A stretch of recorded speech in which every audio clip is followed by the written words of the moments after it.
everyone. Welcome to our first episode of Smart Tips. I'm here with Sylvia and Tyler. We're the team at SmartSearch.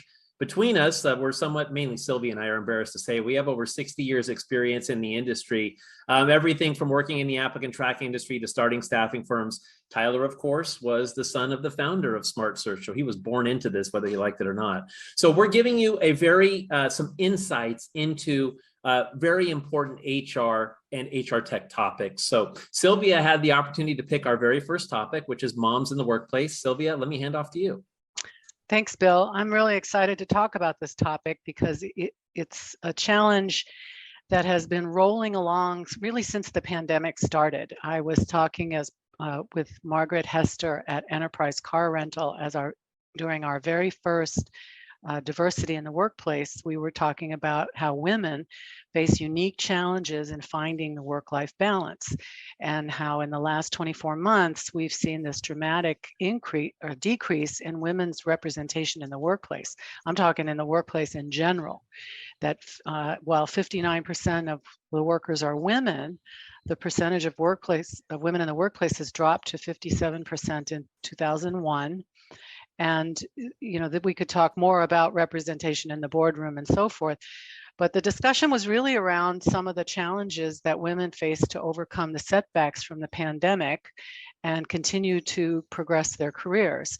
And then more recently, I was reading how moms in the workplace are facing an increase in challenges that make it very difficult for them to provide for their families' needs, as well as get their work done, like come to work every day and do their best work every day. One of the solutions I would recommend is that employers think more about increasing flexibility in the work schedules for moms, whether they work from home, whether they are a hybrid, or whether they got to come to the office.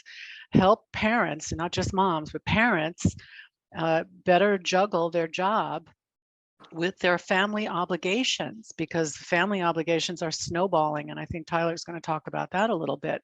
But between appointments and schools and all of the activities that need to be addressed at home, make better accommodations for women in the workplace. Good point. Yeah, flexible scheduling. Yeah, Tyler? couldn't agree more, Sylvia. And there's a lot of kind of startling statistics for me to see what a lot of these stay-at-home moms and and fully employed moms are kind of going through right now. They're working 3 full-time jobs, taking care of their children, working with their employer, doing a lot of things, taking them to soccer practice, band practice, things like that. So I know they're definitely feeling the stress right now. And the survey that Sylvia was mentioning earlier, over a third of moms actually said that they're concerned about their mental health right now. So we definitely need to give them some flexibility. I think allowing them to go and pick up their students or their children from school, giving them some flexible hours will definitely help them out a lot.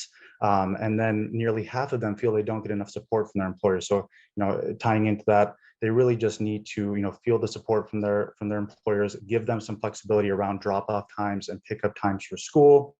And I think doing that will really set them up for success later on. Being less stressed obviously promotes, better performance in the workplace. Yeah, good points. I mean, although it was eons ago, my mom was a single mom and I was a latchkey kid. And I'm going to blame her for this whole career that I'm in, because she was VP of Human Resources at a stock brokerage company, a company called Wedbush, way back when they had 40 employees a long time ago. She was our first human resources director. So I know that how hard she worked, and she braved the 110 freeway. If you're from Los Angeles, that's not an easy drive. And then she got home and she was tired. So I think that we've also seen that a lot of children have become more stressed in the pandemic, whether it be because of social media or just the general well-being of society these days. It's different. There's a lot of stress. It stresses moms out too. I looked up a McKinsey report about this, and I saw that from the McKinsey report, 75 and 100 employees want or need some kind of mental wellness support.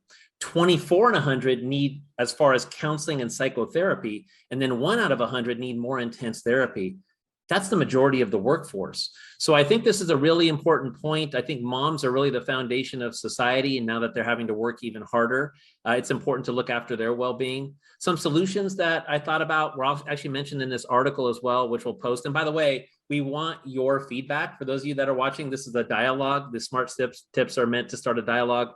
But I think with at SmartSearch, for example, knowing that we post tens of thousands of jobs for our clients on a monthly basis, advertising, if you have a company advertising that you have these benefits for moms, I think will be really attractive for those types of workers. Going as far as to have a chat bot, for example, where employees can anonymously say, I'm stressed, and then somebody in human resources can get back to them quick. I think that's important. Or maybe going as far as having people volunteer to have wearables where you can track the physical wellness, be it steps, 10,000 steps, or how stressed you are based upon your heartbeat during the day. And then providing that anonymous aggregate data to the managers or even the CEO can help companies adapt to this. So Sylvia, great article, a very important point, near and dear to my heart. Tyler, I know, went through a similar situation growing up. And you with your DEI focus, you've really focused on wellness in the workplace. So any parting thoughts, Sylvia? Well, I think the other thing is moms need to feel safe, right? They need to have a safe environment when they come to work. They don't want it to be adding to what may already be a distressful situation at home, and to just think about them as a whole person. I was at a SHRM meeting a couple of years back where one of the speakers talked about the pyramid of like the iceberg, right? Like human beings are like an iceberg, and your work self is just that tip of the iceberg, but the rest of the iceberg is present. So I would advise employers to be cognizant of that iceberg and put in place technology, put in place support systems, and just make them feel safe, and that in the DEI world, there's another word, it's belonging, right? So diversity, inclusion, and belonging, make them feel like they belong there, and foster that culture that values mental health and the stress factors that we all are under right now in this crazy time that we find ourselves in. So viewers, we want to hear your feedback on moms in the workplace. Please continue the dialogue, and we'll see you in the next Smart Tips.